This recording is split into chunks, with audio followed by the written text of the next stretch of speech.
नर्मदे हर माँ नर्मदा रहस्य। आज की यात्रा में हम पहुँचे आदि गुरु शंकराचार्य जी की मूर्ति के समीप।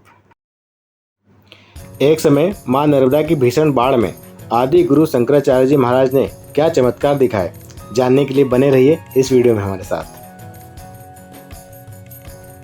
जब विद्वत श्रेष्ठ शंकर यतित्व प्राप्त कर संसार से मुक्ति के लिए आत्मानुसंधान में निमग्न हुए, उसी समय वर्षा ऋतु का आगमन हुआ। विषयों में अनुरूप करना बिजली की चमक के समान चंचल और क्षणभंगुर है। इस बात को सूचित करते हुए बादल प्रकट हुए।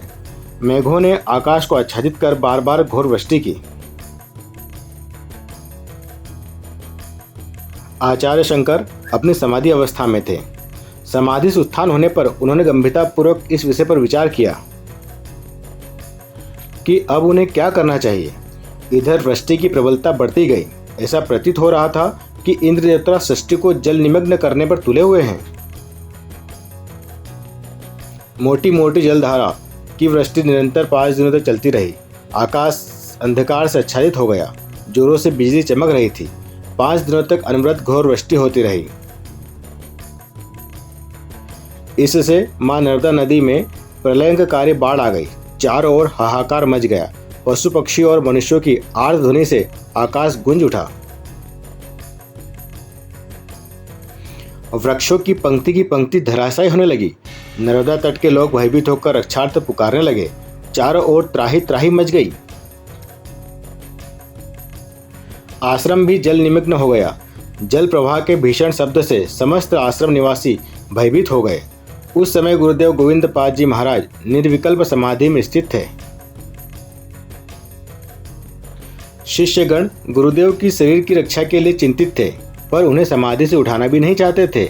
इस स्थिति को देखकर कुछ देर तक शंकर शांत रहे।